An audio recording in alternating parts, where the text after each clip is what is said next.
we are back. Episode 24, the GOAT edition is what it will be. You'll find out here in a second.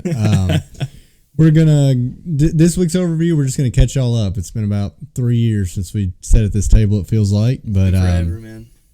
So this week, we'll just do a little bit of a catch up on our overview. We're going to recap the second Richmond race, talk about who stood out. We'll get into our bets. We're a little bit early, so we'll kind of have to fill you in on what we're going to do there. And then we'll do some Michigan predictions, close with some stupid questions. As always, my name's Austin. My name's Spencer. Let's drop the green. It's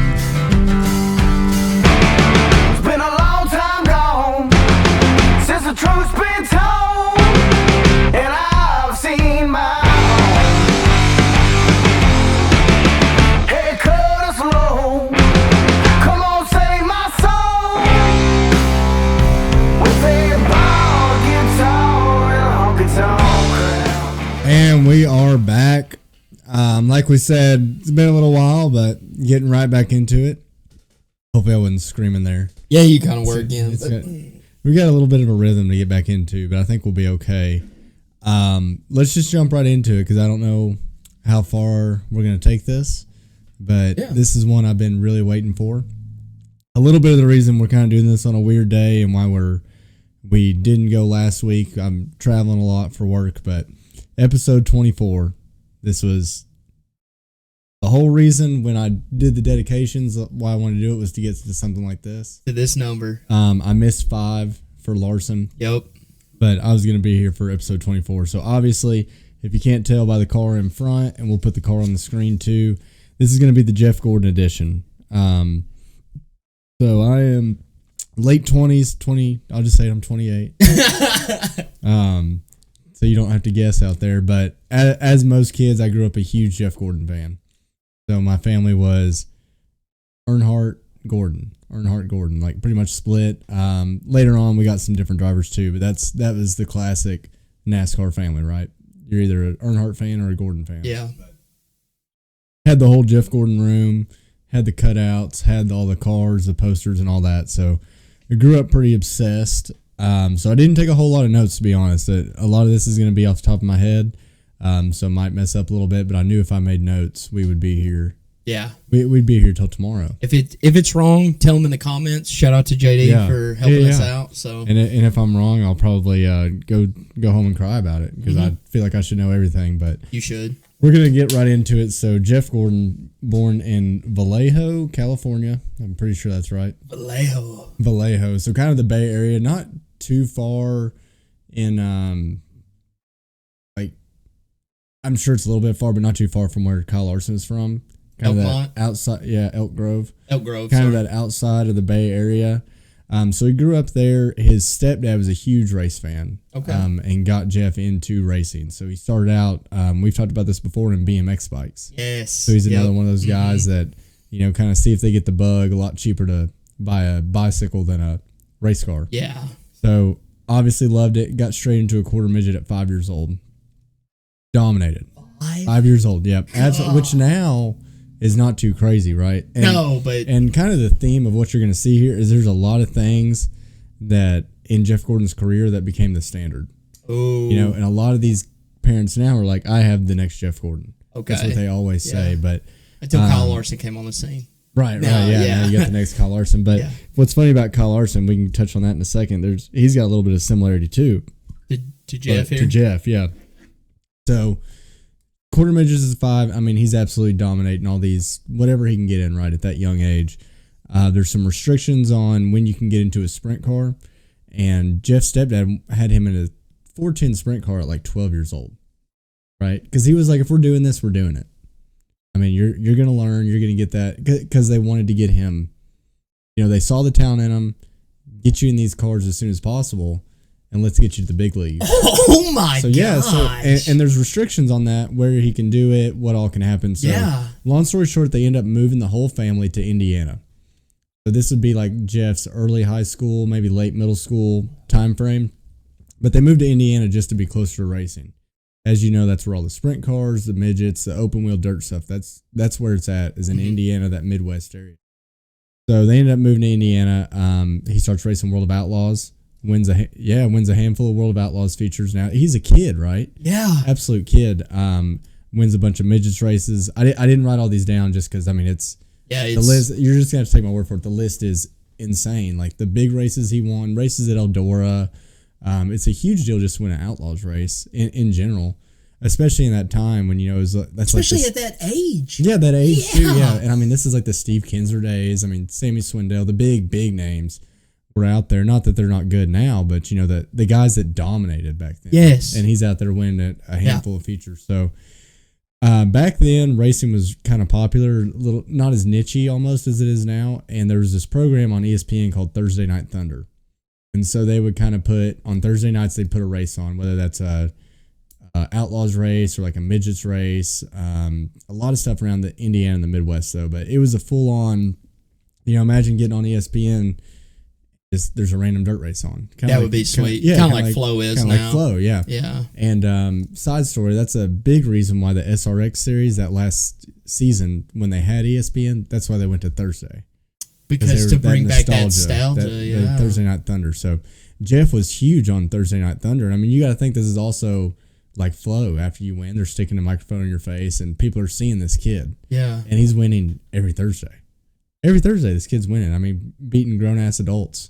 Oh, my gosh. That's kind of where he starts to get into a little bit of the picture of people taking interest. Yeah. Which was the plan all along, right? You don't put a kid in a sprint car at 12 if you don't think he's good. You don't think he's good or trying to get to that next level. So Jeff grew up wanting to be an IndyCar driver. Like a lot of dirt racers back then wanted to be an IndyCar driver. They're all open wheel guys. Yeah. They're sitting there in Indiana. His old race shop was really close to the speedway, and then I remember hearing him tell a story how he used to have to go into the speedway to get like his fire suit and like parts and stuff because they have fully functioning businesses in that speedway. Do they really? Throughout the year, yeah. At least at that time they did. Okay. But it's like a small town in there. It's a 2.5 mile grid. It's massive. There's a golf course. Course, right? So anyway, he wanted to go to Indy. At that time, there's a lot of weird stuff going on with Indy. It's almost a little bit like how NASCAR is now, where you had to have a lot of funding to go into IndyCar. Mm-hmm. So instead of going into IndyCar, he decides to make more of a step into stock cars. Which you think about that now, and you're like, now in NASCAR, you have to have money, right? Yes. So that's just kind of where the model was back then. They just wanted talent. Yeah, they just wanted talent, and they had money, and the money was rolling in. Yeah. So if you had talent, come on in. We'll find you a sponsor. So the way I remember the story and the way I've heard, he went to a Buck Baker driving school, mm-hmm. and I think Thursday Night Thunder ESPN1 kind of followed him around for this, but he was going to do a stock car test, first ever stock car test, and he was just there at the same time as somebody else, some other guy that was testing the car. I'll spare you the details. He got in the car of the guy who did this for a living and ran faster than him. It's his first time in a stock car. So kind of like... how old is he at this point? Like he's 18? Yeah, probably 18, 19, somewhere around there. But, I mean, it's kind of like... you've seen Days of Thunder, right? Yes. Okay. Yes. Opening scene of Days of Thunder, gets in Rowdy's car. Yeah, That could have been the track record. I mean, but this was real life. Yeah. So kind of did that and ends up getting the attention of Ford and Bill Davis Racing. He did a couple Xfinity starts for a random team, went decent, but I'm just going to skip past that to he got a ride with Bill Davis in a Ford in that Baby Ruth car. I've got a diecast of it. I'm sure you've seen it. Mm-hmm. But sits on the pole 11 times in 1992. 11 times.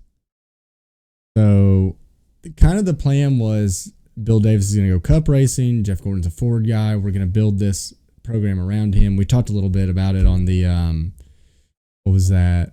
What episode was that? I can't remember, but somebody ended up getting that Bill Davis racing ride. Yeah. I can't remember who that was now. Maybe Bobby Labonte? Yeah. Maybe. I can't remember. It had to be somebody like that, though. It was somebody like that around that same time. Mm-hmm. Yeah. I think it was Bobby. Mm-hmm. But, so anyway, that ends up falling through, and because Rick Hendricks saw him race randomly, not randomly, he's at the racetrack, but Rick Hendricks saw him race, wanted him, and Ray Evernham and Jeff already had a little bit of a relationship from that test I talked about earlier. And so Rick hired Jeff and Ray Evernham.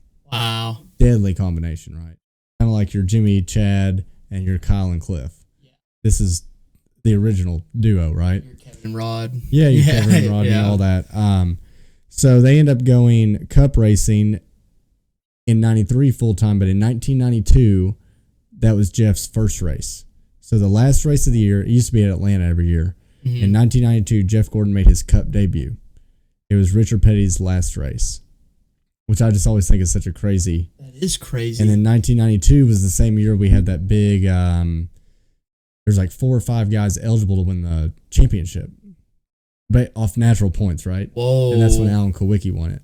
And then I think the president was there too. I think his rookie year. Yeah. And so just a cool story. Nothing big. I think he wrecked out of that race. But 93, he goes full-time cup racing. Really, really good. Doesn't necessarily win out of the gate. He's either running really good or just wrecking cars. Yeah. I mean, absolutely. Kind of like everyone that's been good. Yeah. Honestly, it's checkers or wreckers for the greats. It's a lot like when Kyle Larson first came in. Yeah, 100%. He'd have these flashes, and then he just wad one up. It's kind of like Carson right now. Yeah, kind of like Carson right now. He's either doing really good or he's wadding them up. Yeah. So 90. That's kind of how 93 went for him. Still not bad. I mean, I can't remember where he finished in points, but it wasn't anywhere terrible. But 94 kind of comes into his own. Ends up winning the Coke 600. Oh my gosh. His first ever race to win was a Coke 600. As if that wasn't enough, follows it up by winning the inaugural Brickyard 400. Let's go. So the first ever time Cup comes to Indy, to the Oval, he wins it. Of course he wanted to win. He wanted to be an Indy driver. Yeah. He had to win on that track. He's kind of weird where he's got 2 hometowns. He claims California, he claims Indiana. Indy, yeah. And both claim him too. Why would you not? Yep. So Indy was a real big deal for him. Ends up winning the championship in 95. Just that, I think I've been here long enough. I'm going to win the championship. 96, Terry Labonte barely edges him out, which obviously he was a Hendrick car too. Mm-hmm. And so Jeff says, well, I'm not going to stand for that. I'm going to go ahead and win the championship in 97 and 98. 99 was his last year with Ray Evernham. Mm-hmm. So Ray Evernham leaves, and a lot of people think, well, now we're going to see what Jeff Gordon's made of. Like a Brady Belichick type of thing. Yeah, exactly. Like, who was it? Yeah. Who was it, right? Yeah, which is a good point because Brady went to the Bucks, wins the championship. Belichick is no longer employed. Not really. Right? Yeah, not.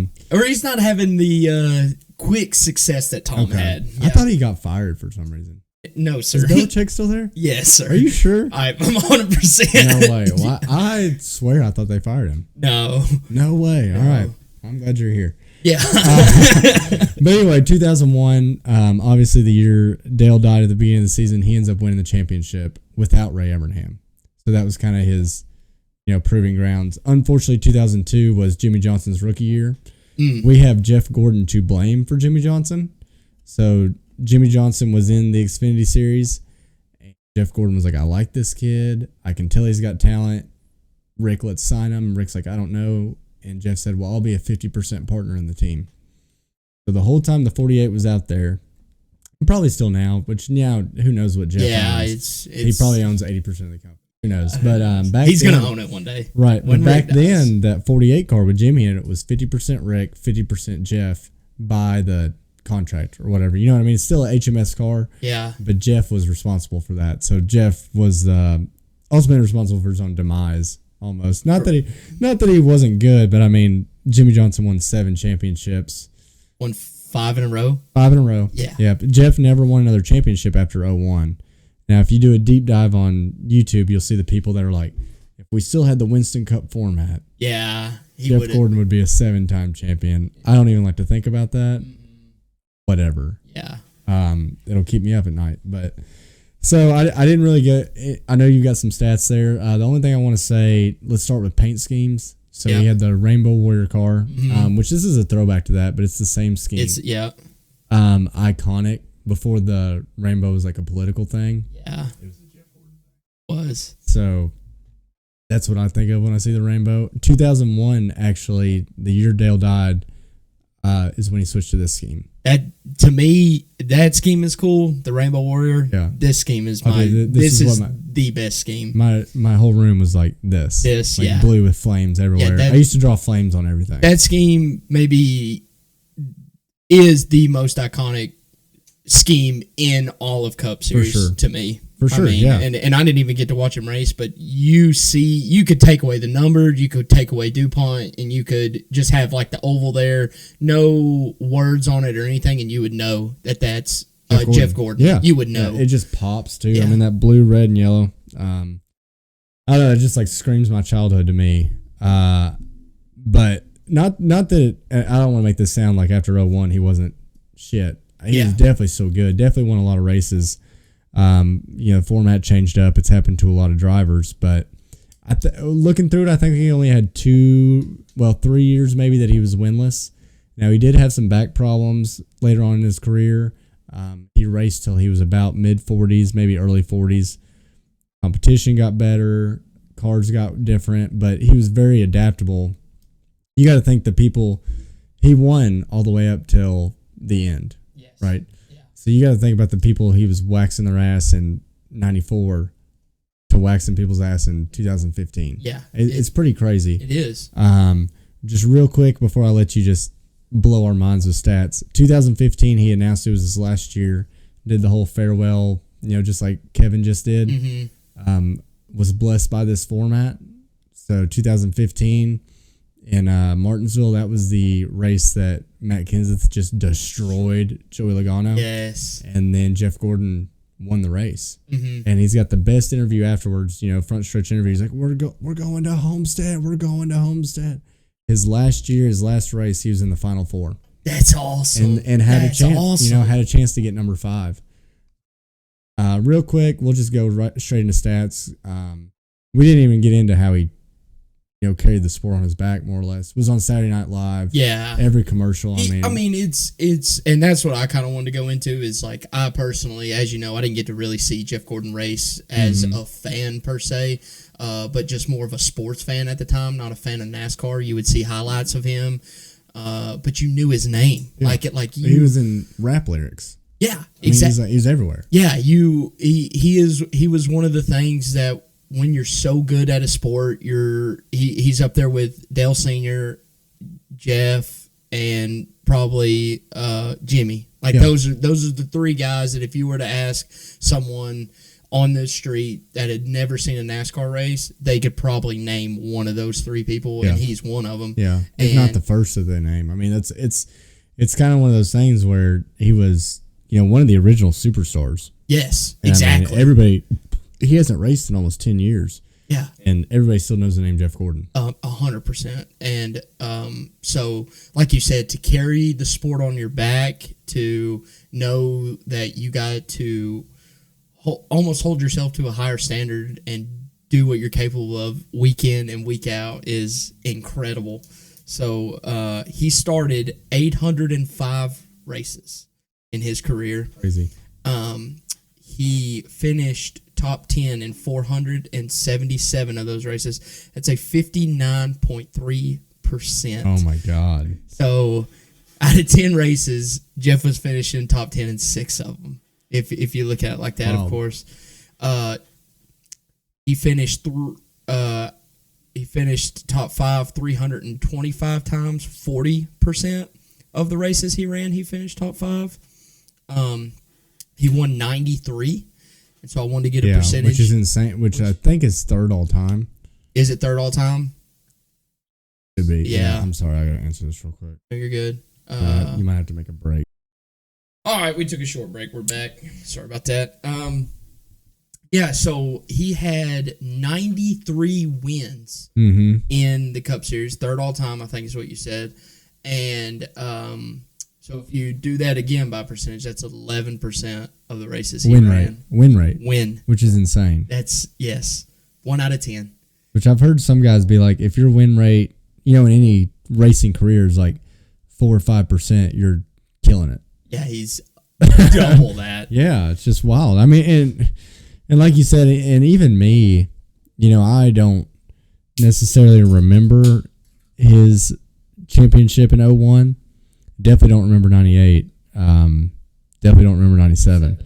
So I was kind of on the tail end of his dominance. You know, he's still winning all the time, but I mean, it's just absurd. I think 1998, you're probably going to get to it, 13 wins in one season. Yep, that was my next stat. 13 wins, 4 championships.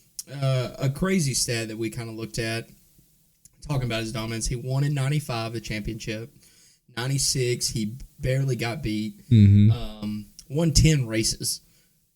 Still got beat. Still. Yeah. Like, what was, who was it? Terry Labonte. Yeah, what was Terry doing? I think, you know, he's definitely winning, but Did he just, win 10? No, he didn't win no 10, but I mean, it was all consistency based. And, Yeah. Oh, and no, the, I and know. the format, even back then, without all the playoffs and all the junk we're going to get into, it was still kind of wonky because, you know, you got laps for leading the most laps, and just really weird stuff. You could kind of game the system even back then. Yeah. So he won 10 in 96, didn't win a championship, won 10 in 97, won the championship, and then won 13 in 98. So in a 3-year span, he won 33 races. Absurd. That's absurd. More races than probably half of the drivers right now will win. Ever. Yeah. And he that's won crazy. 3 years of his whole career. And that's a number that's like, I think Brad's around 33 or so. Yeah. And Brad's a damn good racer. Yes, we, he is. We would consider Brad a future Hall of Famer. 100%. I mean, it's just that we're never going to see dominance like that again. No. Ever. No. And then the last stat I want to get into is, what was Jeff's favorite track? Martinsville. Yeah. Good. He raced there 46 times in the Cup Series, what I saw. He had a 80% top 10 rate. And, oh, my God. That's insane. Stupid. It's stupid. Insane. And then this stat, so that's a crazy stat to me anyway for racing. The even crazier stat is, out of those 46 races, there was 22,890 laps possible to run. Okay? Mm-hmm. He completed 22,769 at this track. Okay? So this place is known for wrecking people. It is hard to stay out of trouble. You're beating and banging literally all day. Percentage-wise, that is 99.5% of the laps. That is how many he completed. See that, and that doesn't even seem possible. No, because how do you not get caught up in other people's stuff? Exactly. How do you not blow a tire? Because you're in the front the entire time. I mean, that's what it was. I know, it's just 80% wild. 80% of the time. I know, bro. A lap car doesn't blow a tire in front of you. Nothing. That's how good he was. Insane. That stat right there is. I mean, again, it's impossible.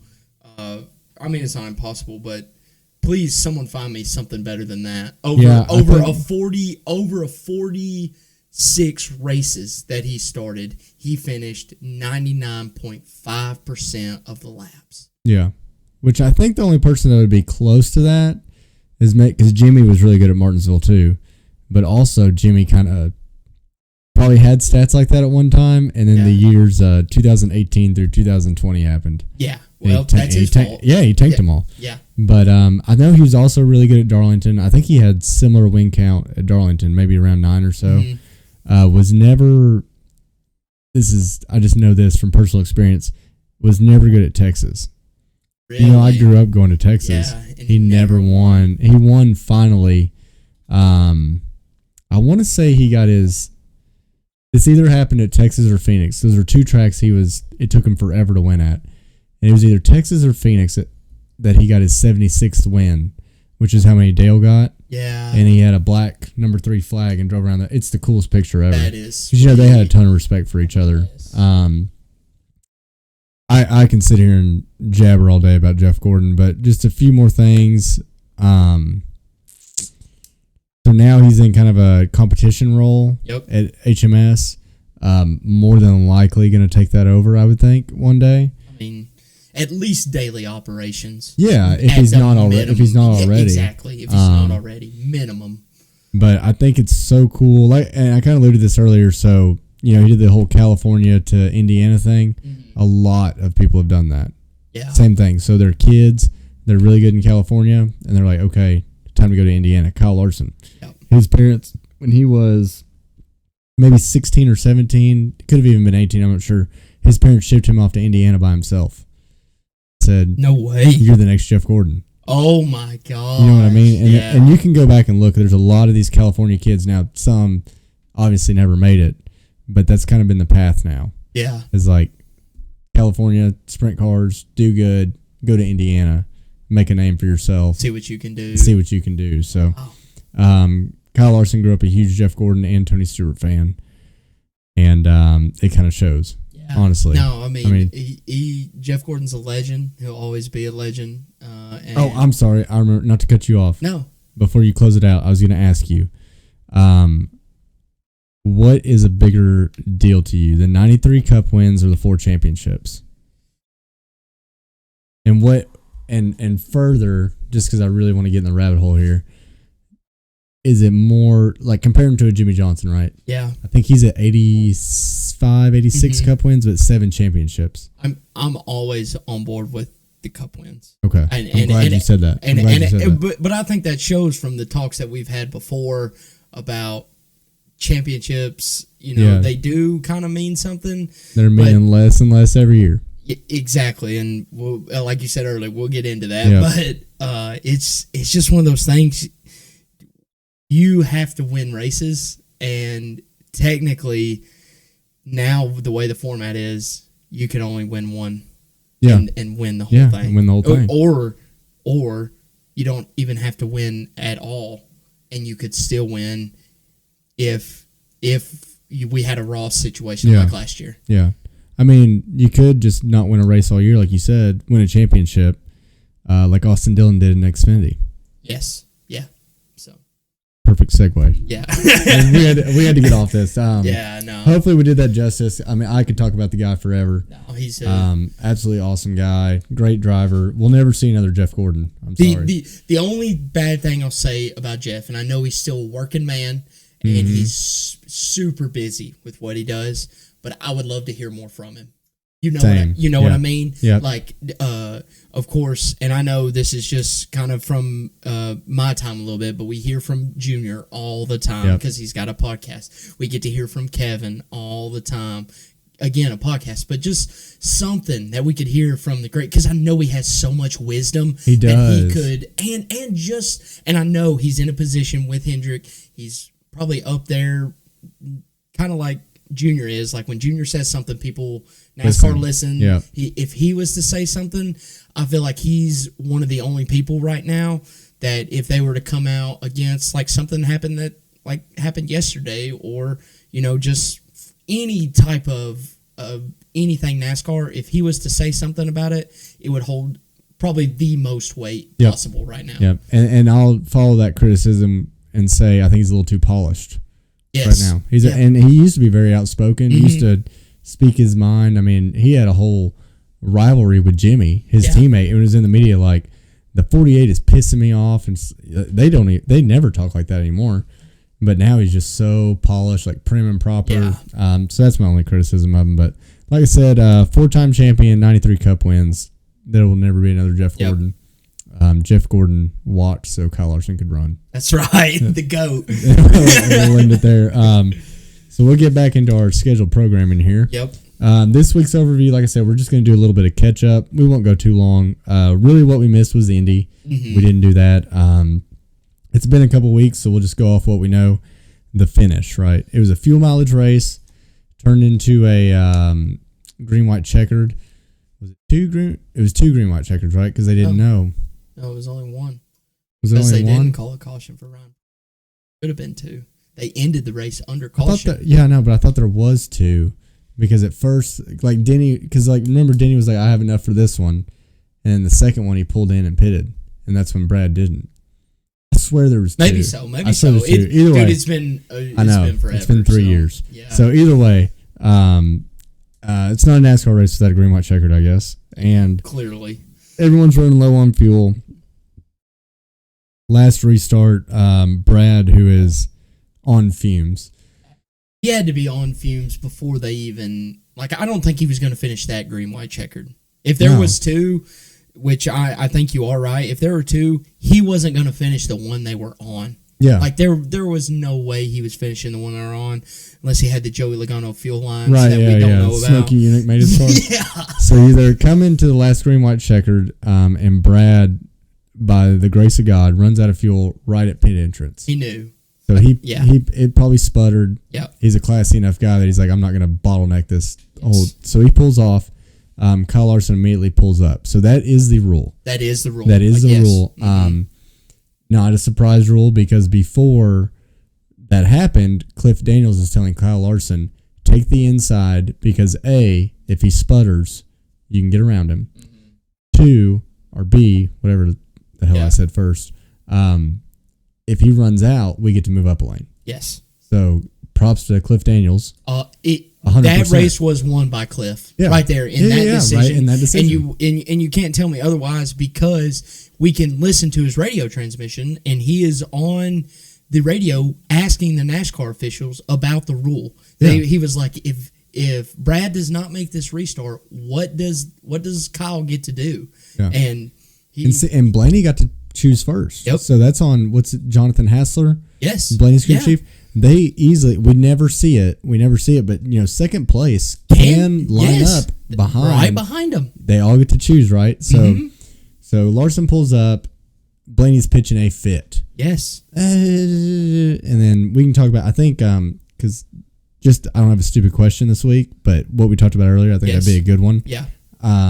We can kind of get into it now, because that was literally the only thing that I really had about it was that dumb. So that happens. They go. Yeah. And then Ryan Preece spins out. Yes. Ends up running out of fuel. So that was a problem. I don't know if you knew that. Yes. I found that out, of course, way after. Right, way after. So he's sitting there trying to restart it, and NASCAR holds it. Larson comes, takes the white flag. They act like they threw the flags together. They didn't. He kind of gets in turn one, then they call it. Everyone's pissed off. I'll let you say your opinion too. My opinion, when that happened, I said out loud they are going to hold the caution, because they hold the caution always. I don't know why people think this is new. Right, wrong, or indifferent. Now you can make the argument a caution's a caution anytime. That's fine. I agree with that. But if they were actually consistent on that one, that they hold the cautions on green, white, checkers, because they want to finish under green. Yes. So they held it as long as they could. Once they realized Priest hasn't moved in 45 seconds, they call it. The only thing is, I think you're right. I just think that 45 seconds is too long. Yeah. They're sitting there hoping. I know they're hoping, but they should know at the same time. And the only reason I'm saying that is we go back to Nashville, a race I was at that had way too many green, white checkers. We can all probably agree. Yep. But Austin Cindric sent it through the grass on coming out of 4, going through the front straightaway, sent it through the grass, collects it, enters the track, never stops. Okay, sends it through the grass. That's a caution. Immediately. Yeah. Like no hesitation, no nothing. That's my only inconsistency. Yeah. So maybe it is a little bit. Maybe I'm not thinking right. Maybe they do. It is different every time. I think it's different every time. That's where I'll be different on you on that. I don't agree that it's the same every time. I know they 110%. We know that they want to try. They hold it a lot. They want it to finish under green. Now, I think you're thinking more of when they take the white flag. I think they hold it there. Yeah, they you hold are it right. there. You're exactly they right. They hold it so much more. Yeah, they'll borderline kill somebody. Yes, they will. And that's evident to Brad. Yeah, Brad is sitting on the apron. Yeah. Can't even move. Just bracing for impact. Yes. Yeah. And they're not calling a caution. That's true. That's a good point. That's a really good point. That's my only thing is I don't think they're consistent with it at all. To me, what we've talked about before, it makes it seem like NASCAR is thinking about how much fuel every car has. They should never be thinking about strategy of the race. They should be thinking about officiating. If someone is in the grass or someone can't move, you throw a caution. If you're going to set a precedent where you throw it instantly when they get into the grass or when they spin, throw it. Throw it every time. Yeah. It's not that hard. If there's holding it's not that hard. No. And you see it, as a referee, you call it. That's every other sport. You don't wait around to see, oh, wait, there was defense pass interference, but let me see if the offensive guy catches the ball first. Yeah. No, you throw a flag. Well, sometimes there's like flags. How many times have we seen it? I'm not, everything's not perfect, but NASCAR is the worst officiating we've ever seen. Right. They're leading the charge in that one. Yes. But I think, and we'll close it out here. I mean, you're exactly right. They were taking past experiences into account because they didn't want Nashville. Because Blaney couldn't have made it. I think Larson was the only one. Larson was the only one that could have made it. Real quick, this just hit my mind. Do you remember? That was Nashville that Corey had the most fuel? Yes. Okay, yes. I'm sorry. I didn't mean to bring that up. No, you're good. Anytime I can shit on him, though, I'm going to. But we got plenty of content for that. Yeah. So I think either way, Larson would have won. So it didn't bother me. The only way Larson wouldn't have won is if Jonathan made a better call. Yeah. On that. Yeah. That's and that's on him. That really is. I mean, it's a team sport. It's a team sport. And Blaney can bitch and moan all he wants, but that's the rule. That's the way it is. Again, we'll kind of get into that in stupid questions, what the rule maybe should be. Yeah. But that's the way it is. Kyle Larson didn't even get close to jumping the restart. I've watched it several times. I still think Denny's jump, which I still don't think was a jump, was more egregious than what Kyle did. Yeah. They fired at the same time. Yeah. That was the only thing that NASCAR could have got on the one way or told crew chiefs like Blaney is now the control car. Yeah. Right. Which they knew that. But Blaney didn't know that. Blaney didn't know that. Exactly. Yeah. Once again, that's on his team. That's his fault. Yeah, exactly. That's his whole team. That's Jonathan's fault. That's everybody. Somebody's got to be talking to somebody. Yeah. I'll blame it on Roger Penske. Yeah. Why not? Why not? Damn it, Roger. Yeah, but it was anybody but Blaney's fault if you listen to Blaney. Mm-hmm. So let's jump right into Richmond recap. Hopefully it doesn't sound like we're rushing, but I know this is going to take a while. So good race rating. Go ahead. Just numbers, and we'll get into the rest. I get it. I gave it a 5.8. Okay. I personally loved the soft tire, the option tire. Dude, NASCAR, you have finally found something that your fans can get behind on a short track. And I think you agree with me. After everything that happened, dude, the strategy was so fun. It was fun. Watching Suarez almost crazy. get there. It was crazy. Was so fun. Watching how the team and I think if we did that more, other teams would get so much better at it, and they would get more aggressive. Because the only person that was aggressive was Daniel. Yeah. The only person that was aggressive with it was Daniel, and it almost paid off for him. That's his best finish in the last 10 races. Yeah, was that one. And it was fun to see. I'm still kind of stuck in my ways where I think tire options feel F1-ish. European. Yeah. But that is what it is. That's just my opinion. I'm more team. Just take that soft tire and give it to everybody. Give them like 6 sets. I know, but if they're not, I'm okay with the compromise. Yeah, and like you said, it made no one was talking about aero. No one was talking about blocking. I think it was the most lead changes in Richmond history. Mm-hmm. So really, really good racing all the way up until it wasn't. So let me just kind of set this up real quick. So Austin Dillon somehow having the race of his life. Yes. Legitimately raw speed. Yeah. All weekend. Practice, qualifying, the whole 9 yards. He led practice. If I'm Kyle Busch riding around in 27th, I'm like, why is that not in my car? Yep. But whatever. So he ends up passing, what did he pass? Denny first and then Logano? Mm-hmm. Okay. He passed them both. Straight Under up. green. Clean. Yes. A completely different person was driving then, I guess. Yep. But then, as always, Ryan Preece and Ricky Stenhouse get into it. So we have a caution. Now, immediately, me and Spencer are watching together.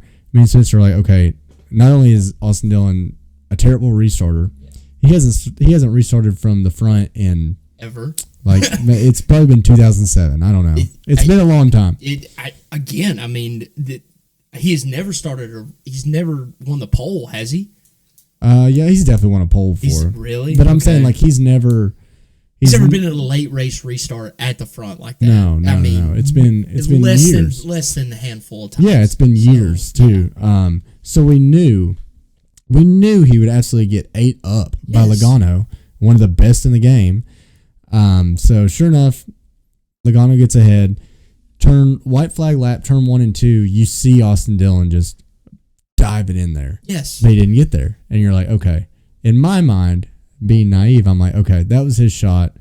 There's no way. Because now Logano's gapped him. Yes. There's no way, right? Yeah. Goes into 3 and 4. Or goes into 3.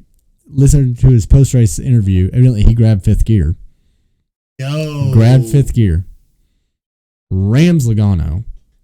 Spun out. Shifts down to 4th. Turns the car. Denny's just taking the regular... For all you people that say Denny came up, Denny took the racing line. Yep. Right?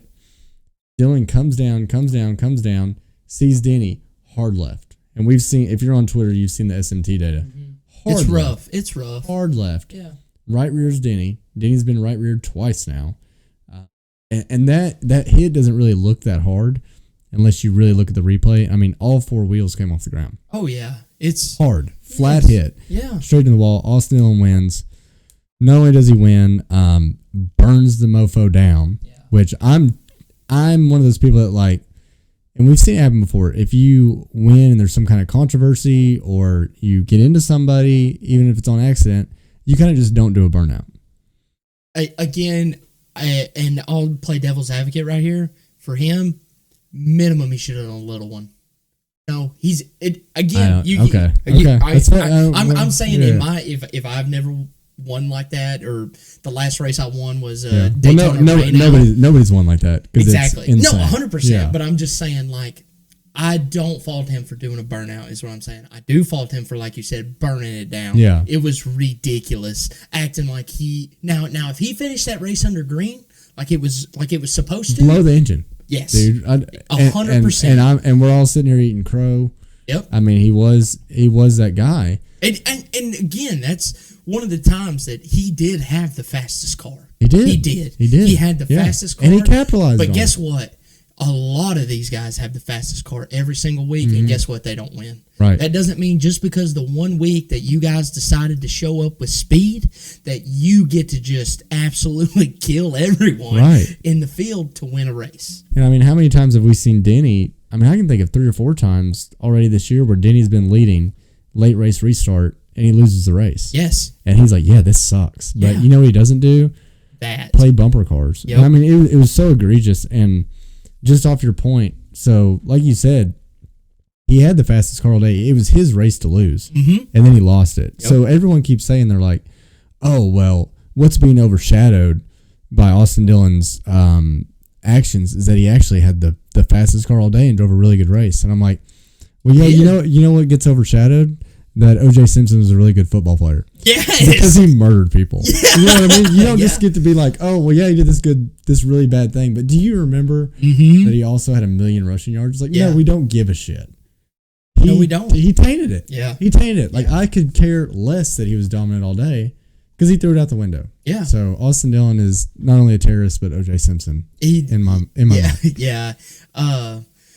The everyone that you've seen on social media is like, oh, Denny and Logano have pulled these bump and runs. Nothing. I was at the Darlington race that Joey pulled a bump and run on William Byron. Yeah. Okay.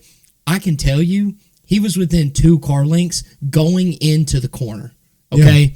He was probably a little faster. Like, you know what I mean? Like, he maybe rolled it in there a little strong, but he didn't catch 5th gear, and I know he couldn't at the time. No, yeah, he could have. Yeah, he could have. Well, the other thing with Logano's that you're mentioning, right, wrong, or indifferent, William Byron, cut him that next gym move. Yes, he arrow blocked. Joey felt like he got fenced. Yep, and he did hit the wall. Now, was it like the Kyle Larson did anything? No. But in Joey's mind, I got fenced. You're not going to get away with that. Yeah. Okay, whether you agree that payback was too much or like not justified, that there's Joey's purpose to do what he did. And Joey was going to pass him either way. Joey if I remember right, Joey tracked him down from like a second, 2 seconds. Yeah. So that was just Joey's way of like, yeah, I was going to win anyway, but also eat one. Yeah. For what you did. And if I'm William Byron, I'm love taking that right now. Yeah. Let's get it over with. Yeah, get it over with. So as bad as that looks, I think context and intention on all these things are so important. Yes. And They are. and like the casual NASCAR fan, it literally, and I'm being dramatic. A race has never made me as mad as that race made me. I'll go ahead and agree. Like Yeah. I was heated just because it's disappointing, it's appalling, but to hear people cheer for him, it made me sick to my stomach. Yeah, Like, what are we? You're only justifying all this ridiculous stuff that NASCAR is doing when that idiot gets out and you start cheering. Mm-hmm. It makes me sick to my stomach. It really does. And not only that, the comparisons to Dale Sr. Oh my God. That one was the one that was like, I know I didn't watch his error.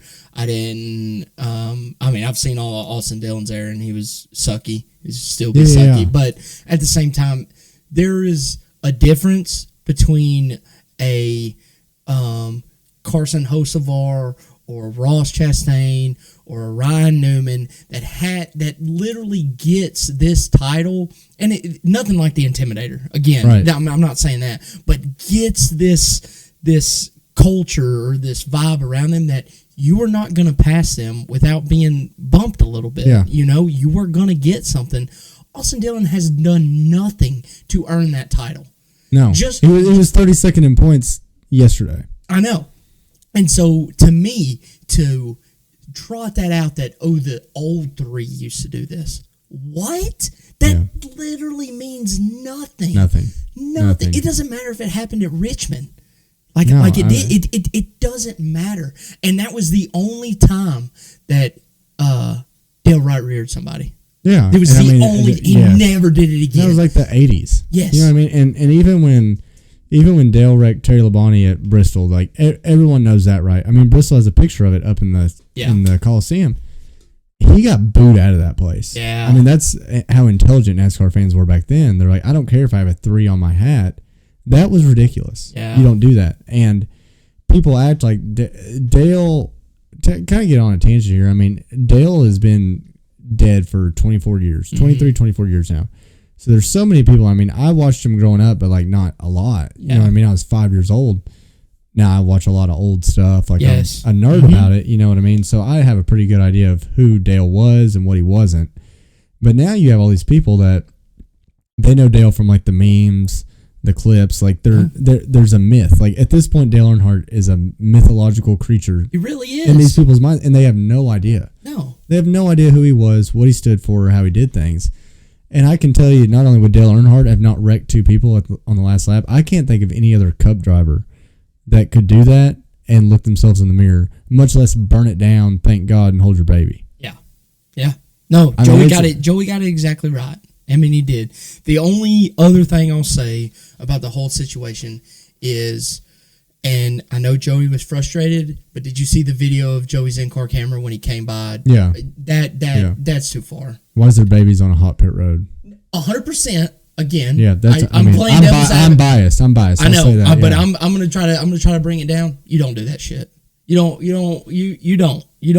go to where you clearly see. I know you wanted to do something to Austin Dillon's pit box. Yeah, and we've seen that countless many times. But guess what? They beat you there because you got spun. Okay, I hate it. I really do. Joey should have won the race. Yeah, but at the same time, again, he's a professional. I know he knows what he's doing, but just in case something bad happens, you don't put yourself in that situation. It would have been bad. It would have been bad. Even if he just touched him. You know what I mean? Yeah. It would have been the worst look that Joey could have ever had. He would have popped Austin Dillon's wife's implants. yeah. If you don't know what we're talking about, we're talking about Joey comes down pit road after the race and wants to clearly have the last final say with Austin Dillon, and he decides that it's a good idea to do a burnout right in front of Austin's pit box. His right rear tire is 45 degrees to the right, so it kicks out. Yes, it kicks out, and I mean he's 2 feet from them. Yeah, I mean it's very, very close. So that's my only beef with Joey. What he did, his post race interview, Amazing. Amazing. Yes. Yeah. Yes. Yeah. Danny's post-race interview, wish we could have heard a little more. I think I can't wait. I'm so glad we're getting this episode out early because I'm going to listen to the podcast tomorrow. I'm about halfway through it, and it's amazing. Okay, it's good. Amazing. So I know you guys know this, but I don't like to listen to anything before we do ours, so I don't feel like I'm stealing. But yeah, so I'm excited for that. But that's my only beef with anything that happened. I wish we got more out of Denny, and I know it's hard. I can't say that I wouldn't have done the same thing. Right. Yeah. No, I see where you're coming from completely. What's really ridiculous is we used to have this rule. The only saving grace to the winning you're in was you had to be top 30 in points. Yeah. That was the only saving grace. Now, granted, you could be 35th in points, win a race, and then there was another battle of get into top 30. That's what Kyle Busch had when he was out. But, I mean, we now have somebody that was 32nd in points. We know is not going to be a factor. No. There's no way. I mean, and you can't say, oh, now RCR has speed. I mean, no. They hit on something, right? They must have. They don't go to Richmond again. No, they don't go to Richmond again. I don't think they're going to have speed this week. If they do, it's going to be in Kyle's car. It's going to be in Kyle's car. It's going to be in Kyle's car. He needs to make the playoffs, right? He walked into that shop today and ripped everybody a new one. I hope he did. I don't even think he probably congratulated Austin Dillon for that chicken shit. Yeah. But he better have ripped everybody a new one because Kyle Busch would have won that race straight out. Because we know he knows how to restart. Yeah, that's what I'm saying. Is like, yes, I think he could have on the restarts. He would have won it. He would have because if you take where the 3 was at the end of the race, I have 10 times, 50 times more confidence that Kyle Busch could have beat Joey. Now, again, Joey's been there a little bit more this year, but Kyle has so much experience there. So much experience. And he's hungry, too. Yes, that I am not worried. And all Kyle would have done if Joey got a little on him was run him up. Yeah, he which him up even if Austin Dillon went into turn 1 and 2, if he wouldn't have got gapped immediately, and just ran Joey up, I would have been like, you know what, is it shitty? Yeah, but if I put Kyle Larson in that car and he doesn't, I would have been like, okay, good. Yeah. So I would have been okay with it. I think even Joey, let's say that happened, turn 1 and 2, Austin washes him up, somehow doesn't get passed on the bottom by Denny, wins the race. I think Joey's like, well, it's ridiculous, but it is what it is. He would have never been even as close as mad as what he was. Not close. No, because he would have said, "Live by the sword, die by the sword." Yep. I do. That's the kind of person Joey is. That's the kind of person Denny is. That's the kind of person Larson is. All these top guys have that same mentality of like, yes, how I race is how I'm going to be raced. They know this, but at the same time, that's crossing a line. Yeah. And my biggest question is, what is NASCAR going to do? What is NASCAR going to do? I guess we'll find out tomorrow. Yeah, so, I think there's been too much talk of potential penalties, right? And then I think Denny went to the hauler afterwards with Chris Gabehart, and they left. They had a talk, right? Denny, like I said, I'm halfway into his podcast, but he mentioned he wouldn't say what they talked about, but he was like, it was a good talk. And he was mad in his podcast, but he wasn't irate. Ooh. Which leads me to believe, and I mean, I'm speculating like crazy here, but it leads me to believe that something will be done. If you look back, I think it was like 2017, maybe 2018. This happened to Harvick and Logano. It would have been 2017 because Logano didn't make the playoffs that year. But Logano won, and they found something wrong with the car they didn't like. So they encumbered the win. Have you heard that term before? Yes. Because it's happened to Kevin, too. Yep. So what they do when they encumber it, you still get that win in the books, right? Yep. They're not going to take that away, but they make that win non-playoff eligible. Yep. So I think you at least have precedent there. Now it's happened to Logano and Harvick. It's been tech related, but you have that. Didn't it happen to Denny? No, Denny just got straight disqualified. Okay. Yeah. He did. He was the worst of the worst. Ridiculous. Okay. Well, Denny and Kyle finished 1-2 at Pocono. Yeah. They had a piece of tape underneath the wrap. Okay.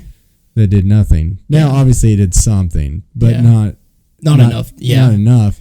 So I was just curious because I knew he got disqualified from Pocono. I didn't know if he got straight disqualified. Okay. Yeah, is so obviously there's precedent there too, right? Yeah. I mean, Denny took all the pictures. He did all the post race. and then they took it away on Tuesday. Yeah, he found out. They took it away like 2 hours later. Yeah, you're right. You're right. Yeah. We found out that night. So maybe we're past that point of that happening. But I think what they could do is encumber the win. RCR will appeal it. They'll lose. But give little Nepo baby his win. Mm-hmm. And then he's not playoff eligible. Now I think he's like 26th in points now. So that's great. Yeah, good for him. You still jumped up 8 spots. So you're getting something for it. But just take that playoff eligibility away. I think that's a happy medium of all these people that think this is Dale Earnhardt or reincarnated. Yeah. He still gets his win. But he shouldn't be. No one 32nd in points should be playoff eligible. No. Regardless of how they win. So I think that's pretty likely to happen, honestly. Yeah. Yeah. No, I'm with you. I hope I get to call you tomorrow and we'd be like, hey, NASCAR did something right. Yeah. But you know what? I have no faith in them. I have zero faith that they're going to do the right thing on this. I think there's going to be such an uproar if they don't. Because, I mean, even you got to think Rick Hendrick doesn't have a dog in this fight, right? Mm-hmm. But if you set this precedent, let me preface this with saying I think there's only one special little creature that would pull some antics like this, and it's Austin Dillon. Yeah. But now you're opening someone like Rick Hendrick to go in and say, I spend millions of dollars on this sport, and you're telling me all my investment can be run by one guy playing bumper cars on the last lap. I'm not going to stand for that. Austin Dillon is lucky in the case that there wasn't a William Byron up there, there wasn't a Bowman, there wasn't a Larson. Yeah. He is 10 times luckier that. And again, that's no shot on Roger and them, but again, Roger or Joe Gibbs, to me, they just still don't have the pull that Rick Hendrick does. They don't. It's just the facts. And I think personally, completely my opinion, if it would have been a Hendrick car, the race would have been taken away immediately. Like, ooh, I do. take. It is a hot take, but I think we would have found out, like, literally that night that he right hooked. You changed Larson and Denny's car right there. I think that win is gone. But before the night's over, kind of like a Denny situation. Completely disqualified. I do. Again, I'm not proud to say that because I don't want a team to have that much pull. But they do. Yeah, they definitely do. Until they prove me wrong that they don't, this is a great situation where we can see NASCAR do the right thing or not. I'm with you. I think the best case scenario, or the other only case scenario that we kind of talked about before was he gets parked for right hook and Denny. Yeah. And they don't give him a playoff waiver. But there's no way that happens. I know. There's no way that happens. But I think that's why you encumber it. Now, I still think you almost suspend him still. No, I didn't. You know what I mean? I think you encumber the win, suspend him. That, to me, that's the only situation that me personally that I'm going to be happy with. Okay. Yeah. I think you have to encumber the win. And you have to suspend him for a race at Michigan. Yeah. I would love to see personally, but because of the way the playoff waiver works, I would love for him to be like everything is kind of kept the same with the win, whatever. He gets parked for a race and he doesn't get a waiver.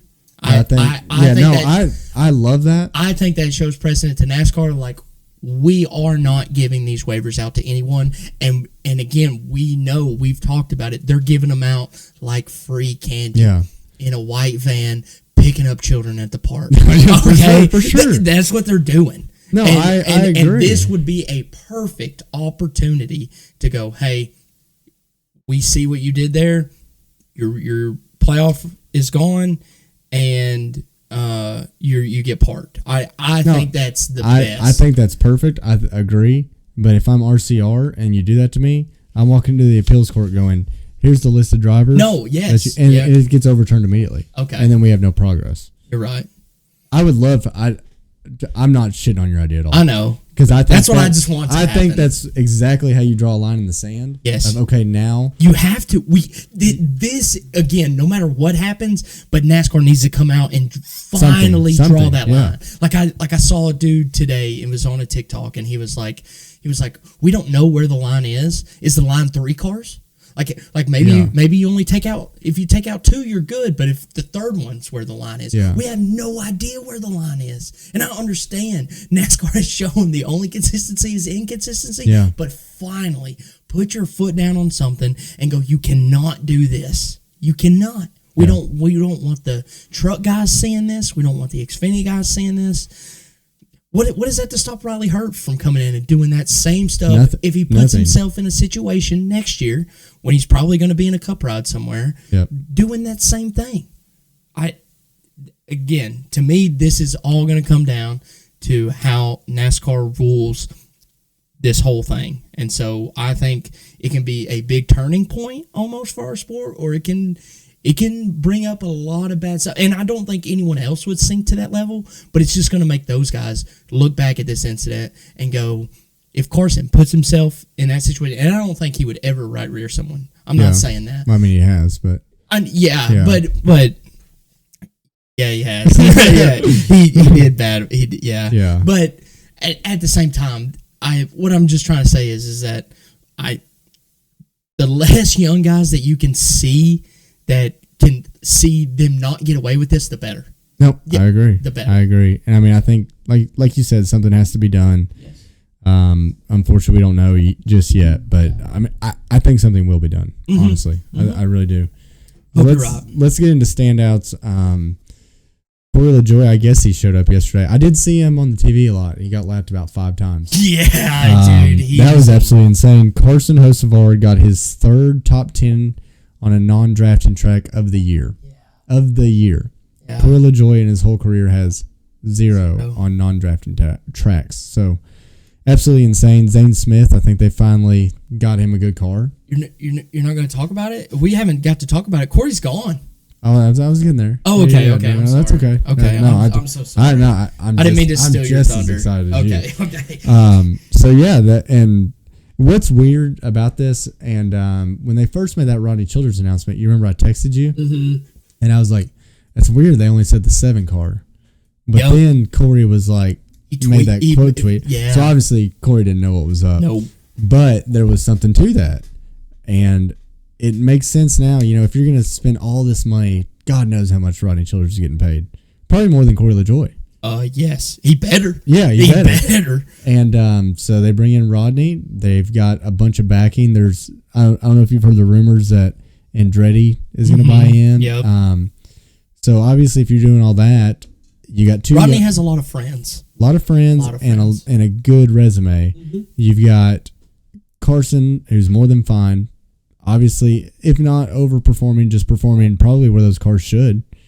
You know, we don't know where those cars think compared to everything else, he's overperforming. Like, we don't know how. We don't know. That's the problem with Corey LaJoie being there. We don't know what these cars are. We don't know what these cars are capable of until now. But to me, he's outperformed. They've outperformed RCR countless times. Until this Austin Dillon thing, they've had a way better season. Just Carson alone. Yeah. And that's no knock on Kyle Busch. It's really not, because I do think Kyle's just frustrated. It's a whole different thing. But as far as stats go, Spire and Carson Hocevar have outperformed RCR, which to me, that's their real rival. Like, as far as like Chevys go, and I know they're racing other backpack teams, but at the same time, if you can say you beat RCR, that's a big deal. Because that's a big deal. They're a key partner with Chevy. Yeah. Spire is not, but obviously they're spending money in the right places. They're getting good people in. Rodney's coming over. He's probably going to bring his team too.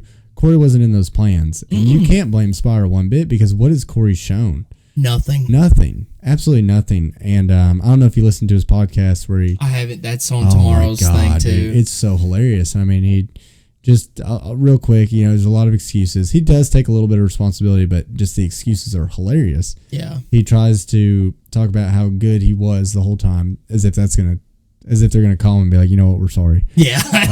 No, come back, Corey. And then he says that if he would have drove the 9 car at Dover instead of Gateway, he would have won. This dude can't help himself. He cannot help himself. You can't say something stupid like that. He doesn't stop. He doesn't stop. So we did a song and a dance. I mean, I thought it would take another year. Yeah, for we this to both happen. did.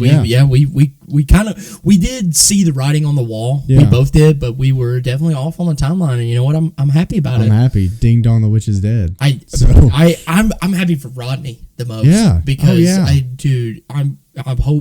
I hope somehow Kyle can take that ride. Maybe. I mean, did they crazy. announce who's No, in they it? still haven't announced it. No. Okay. But Austin Dillon has said that Kyle is bought into RCR. Okay. But not financially, but I mean, like he's on board. So, but who knows? I mean, you if say I'm that till they're giving Austin Dillon speed and not him. Yeah, well, you say that until Kyle Busch's name is attached to the shenanigans that just happened. You know what I mean? That's your name's attached to that. Yeah. Anybody with the RCR logo on their shirt, that's gonna follow you. Yes. So who knows what'll happen? Obviously, it's gonna be someone decent. I did see like some deep Twitter stuff that there's some Xfinity stuff moving around, and possibly Chandler Smith coming to Legacy, and Eric Jones going to that 7. Ooh. Which I think that would be a good. I think Eric Jones, very good race car driver, pretty much wasted his time at JGR. Yeah, he didn't know. He didn't know no better. But he should have. He should have. But now he knows. Now he knows. He's a legitimate race car driver. He's won Darlington twice. You don't do that off luck. Nope. And he's a short track guy, pavement late models. You pair him with Rodney Childers. Yeah. I mean, that's kind of the same synergy he had with Josh Berry.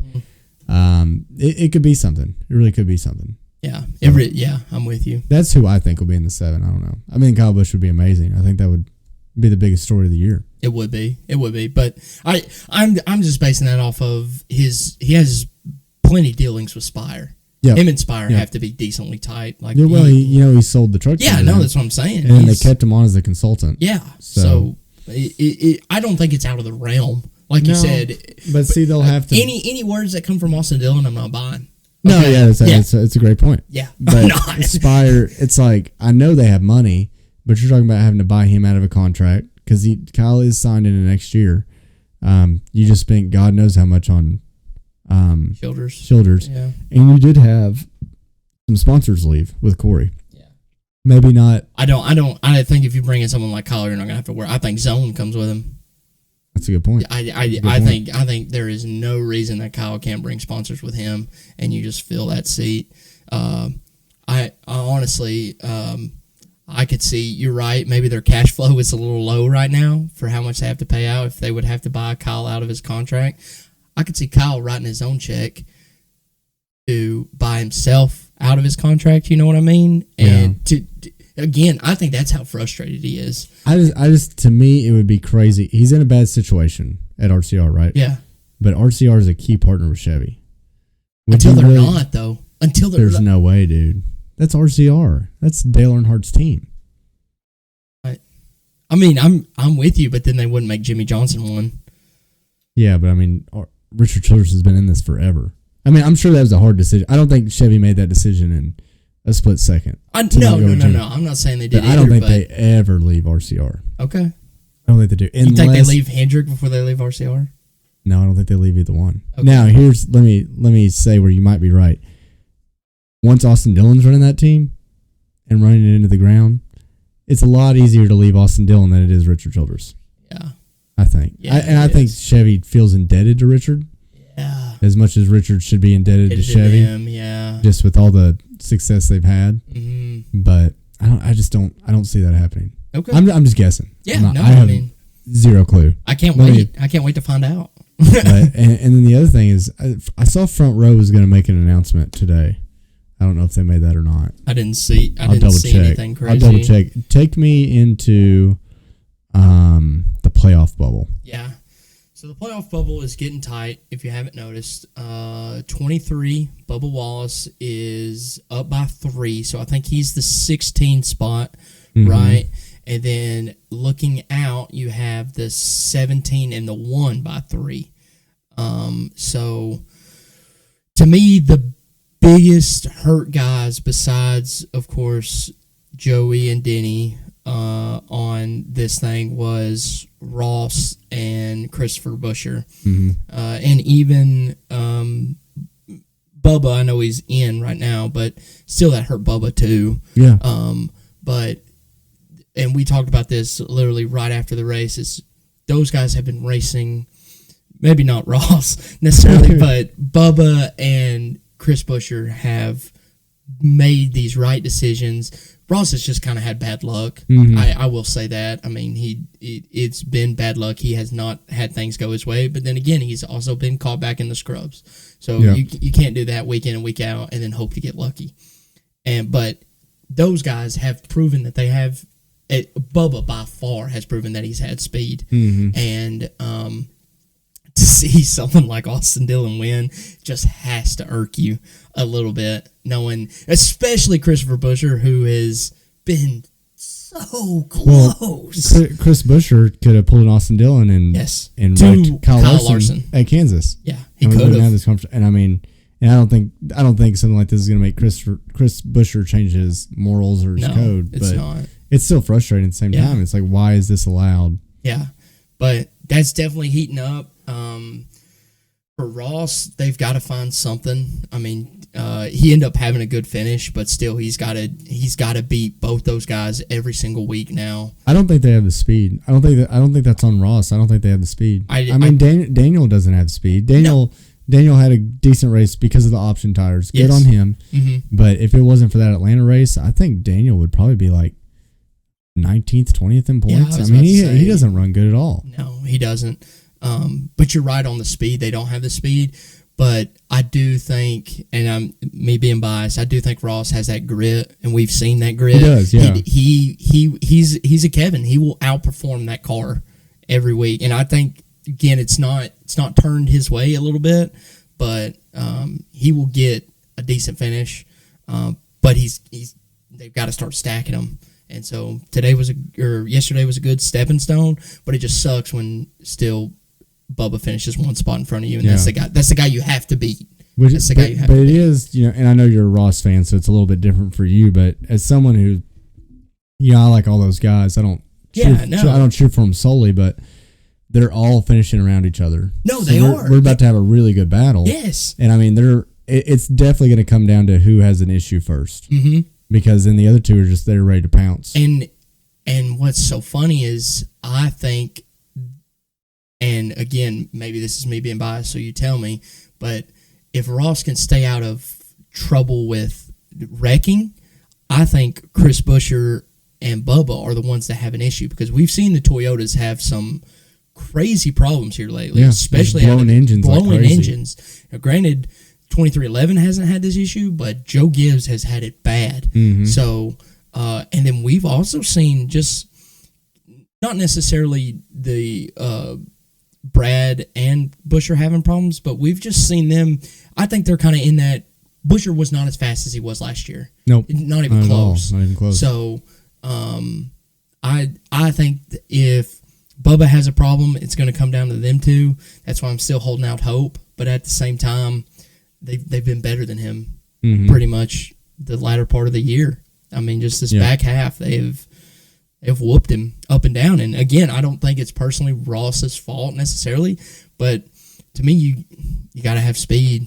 Yep, and they're speed cures all. They're not bringing it. They are not bringing it. So, but they will. And we'll touch on this in predictions, but Buescher won Michigan last year. So I don't see that. You don't see it? No. Okay. No. Well, let's go ahead and get into bets first. So we didn't do any bets for Richmond. Nope. Just because we were off, and we're a little bit early to the betting lines. Yeah, so we don't have any actual lines, but I'm going to tell you what I was looking for. And again, maybe a little bit of a layup, but we are only down 1.2 units. What? Yeah. How did that happen? I told you I had a crazy week last week at Indy. Okay, well, recap Indy. Okay. Then.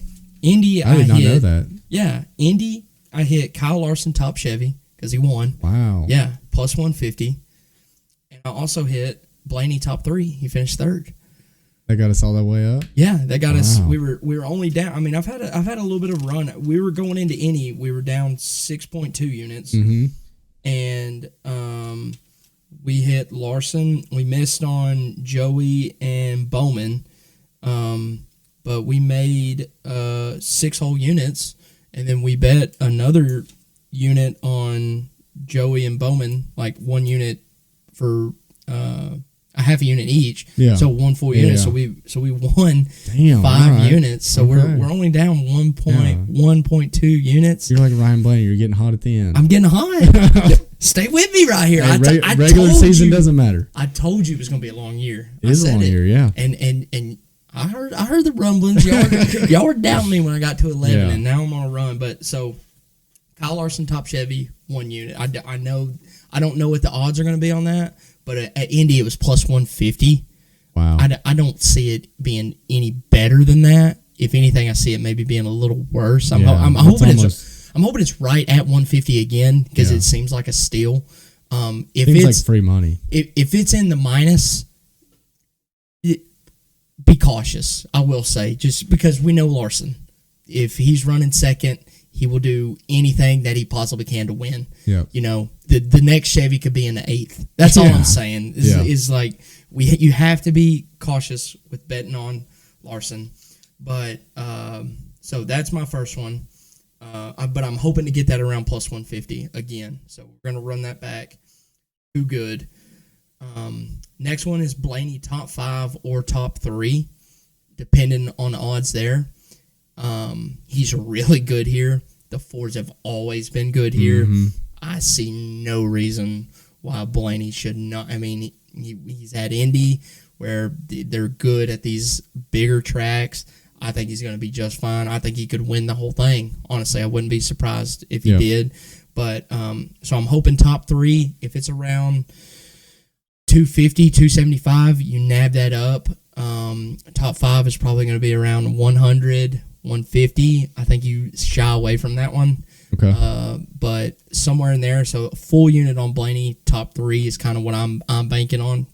But if his top 3, okay, so I gave you one for top 3. If his top 5 units are above 150, take them. If they're above plus 150 when they come out, that's what I'm going with. But that would make his top 3 units probably around 300, which is still kind of insane too. So, but that's probably what I'll do. If they're above 150, because I don't think they will be. Top 3 or top 5 is he's finished top 5. I think in the last 3 times they've raced there. So I don't see it being under that. But so those are my first 2, full unit on each. So we got 1 unit left. I'm going with Denny winner, half a unit.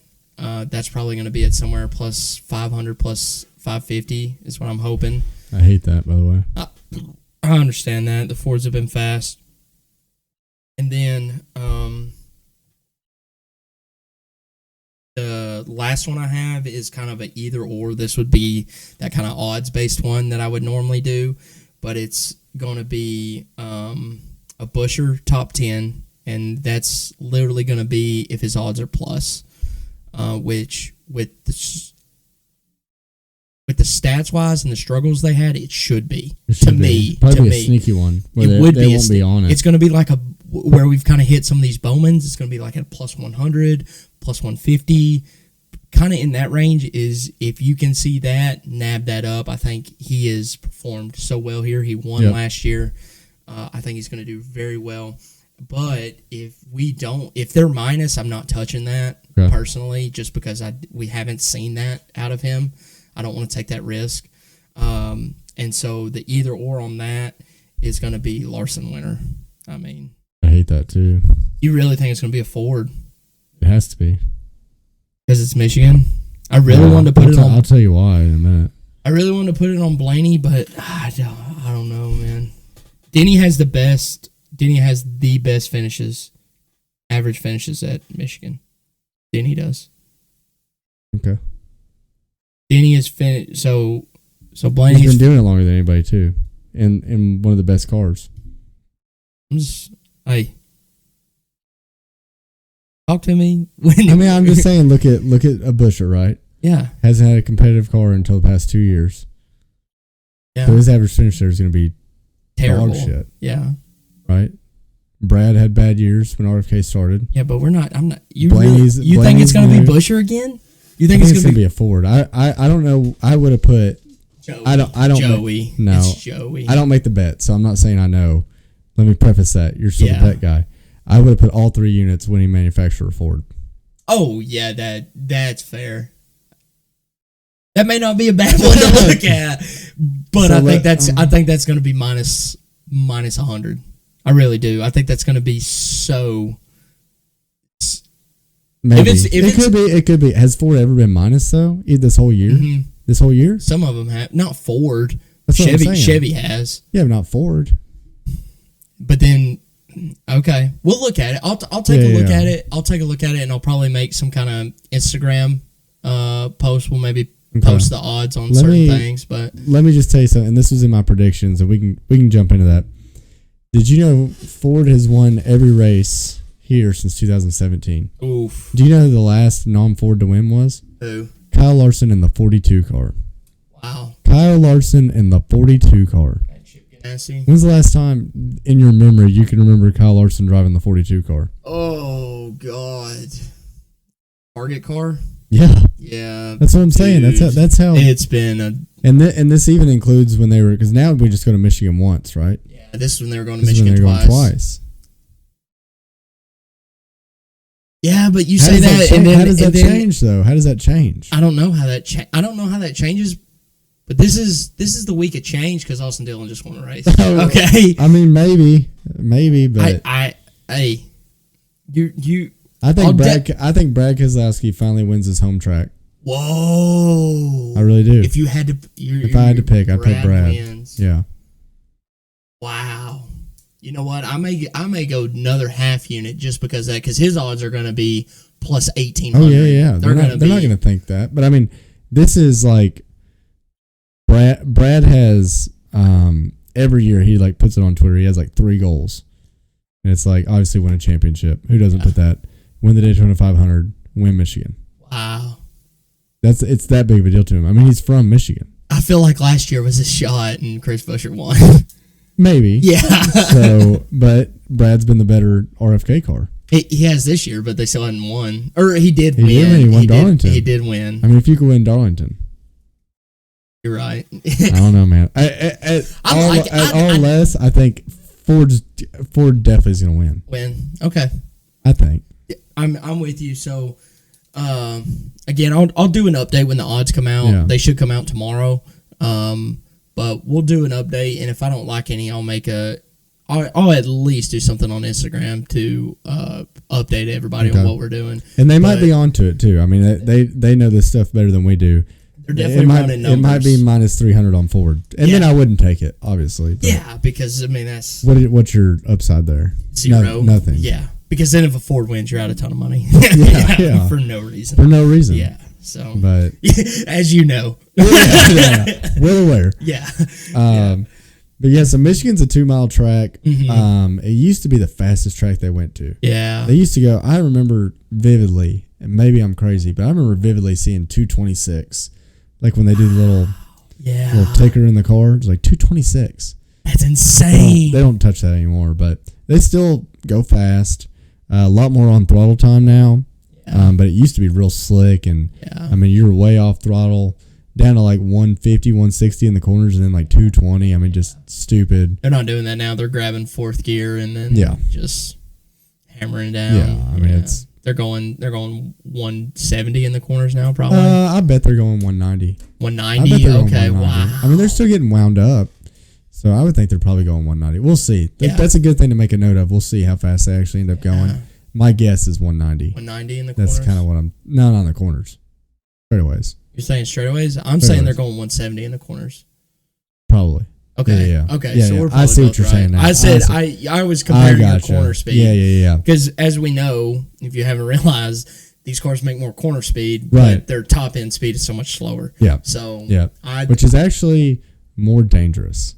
100%. Which is so crazy. Yeah, it's way more dangerous. The cars are safer, but we're gonna up our speeds when we're facing a wall by 30 miles an hour. Yeah. No, I think you're right. I think they're gonna be 195. Okay. I think they'll be I see what you're saying. Yeah.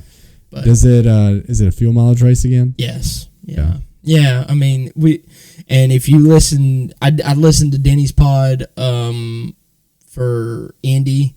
You can tell he's fed up with them if you listen to that. I don't mind strategies, but we're getting a bit ridiculous on all these different tracks. And it is tough at a 2-mile track to make tires wear. Like, I understand that at the same time. But, golly, it just feels like at this point in the schedule, like the next 2 races, out of the next 3 races, the next 2 are going to be fuel mileage races. Yeah, so what's after that, Watkins? No, I thought it was Daytona's the... No, they made Darlington the cutoff race. That's right. Remember? They screwed it up. I tried to find Front Row's announcement. It looks like they were just announcing a sponsor. So. Oh. I got God on We that. have Michigan. Yeah, no, we have Michigan, Darlington, or Michigan, Daytona, Darlington. Daytona's going to be a fuel mileage race. Always a fuel mileage race. So the next 2 out of 3 races, you got Michigan, and then we go to Daytona, and then we go to Darlington. And to me, it's Watkins Glen is in the playoffs. yes, yeah. Okay. Yeah. We're almost done with the regular season. Yeah, we only have 3 more races in the regular season. I mean, that's why that playoff bubble is getting bigger. It's getting more important. Yeah. I can't think of the last time I shouldn't say that. I mean, it seems like it always comes down to a few points, but we got 3 people.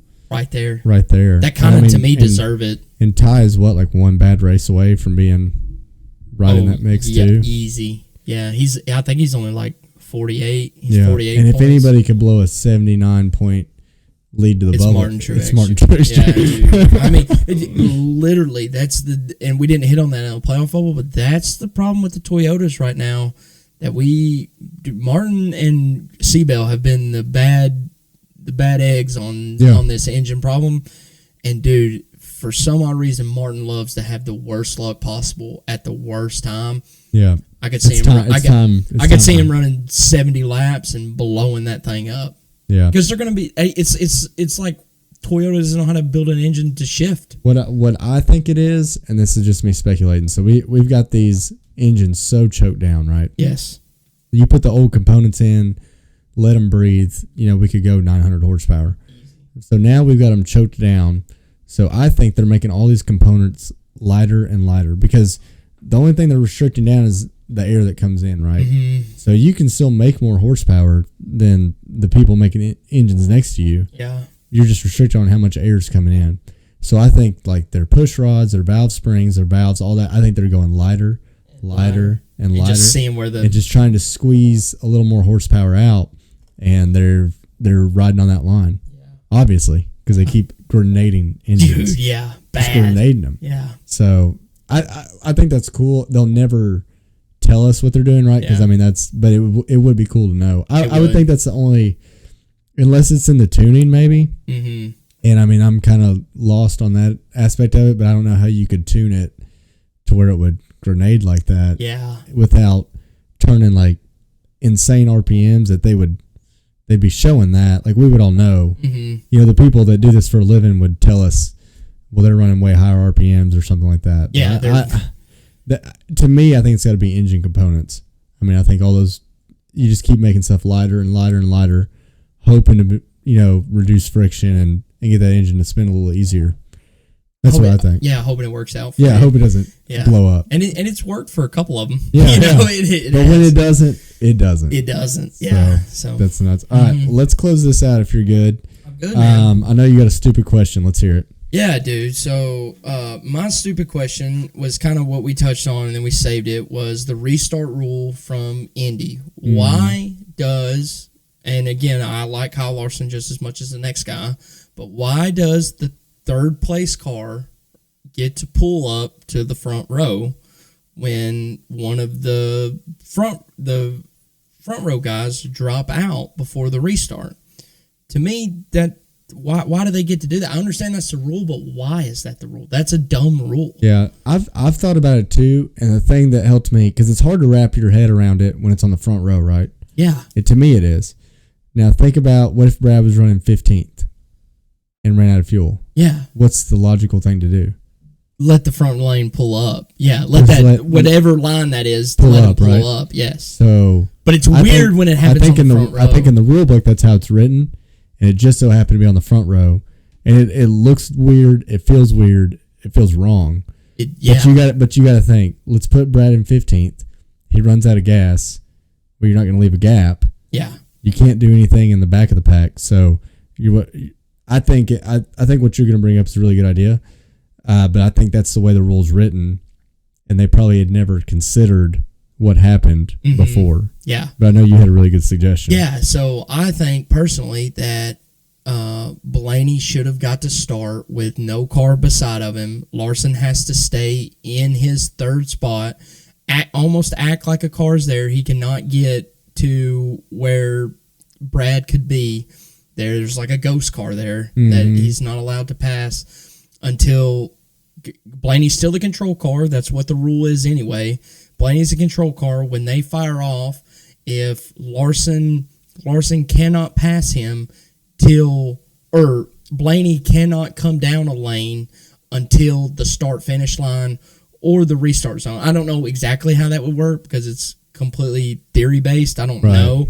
But to see it in practice or to see it put into a race, I don't know how it would work. But it would have been very interesting to see if Larson had to stay in his spot.